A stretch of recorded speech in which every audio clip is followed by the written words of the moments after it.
In the quiet town of Plainfield, Wisconsin, a lonely farmhouse stood in silence.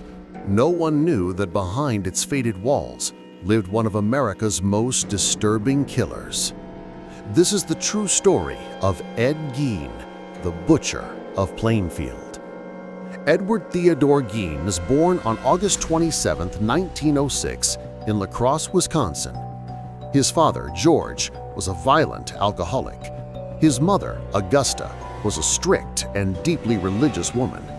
She taught her sons that the world was full of sin and that all women were evil. Ed grew up isolated, shy, and completely devoted to his mother. In 1940, his father died. 4 years later, Ed's brother Henry died mysteriously in a fire, and soon after, his mother passed away too. From that moment, Ed was alone, trapped in that decaying farmhouse with only his mother's voice echoing inside his mind. After Augusta's death, Ed began to change. He sealed his mother's bedroom, leaving it untouched like a shrine, while the rest of the house fell into darkness and filth. He became obsessed with books about anatomy, grave robbing, and death.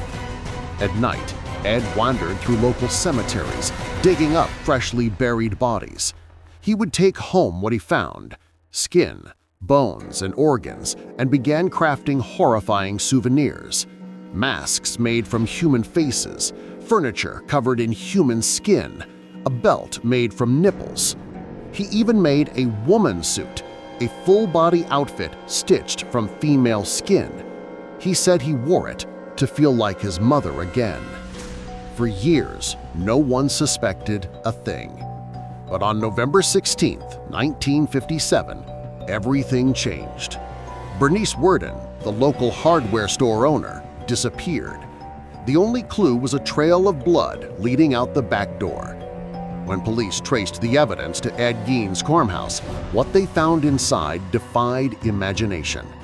Bernice's body hung upside down in a shed, decapitated and gutted like a deer.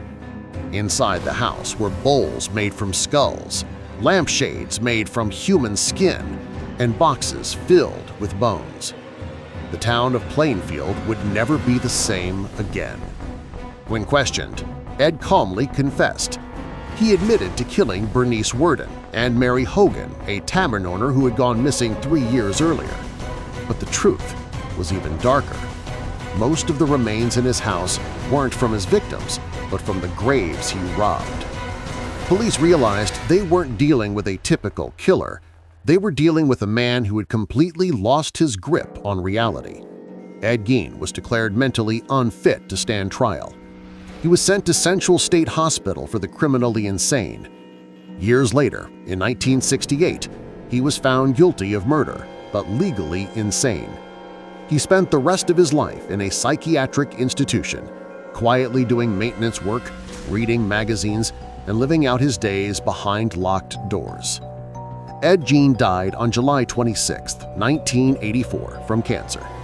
He was buried beside his family, though his gravestone was later stolen by vandals. Ed Gein's crimes shocked America.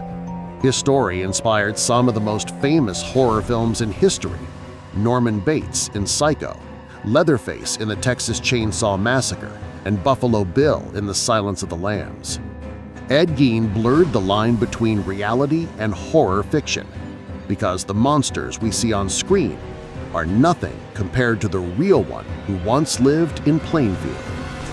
Some say evil hides in the shadows, but sometimes it lives right next door, behind a smile, behind an ordinary farmhouse, behind the quiet eyes of a man named Ed Gein, the Butcher of Plainfield.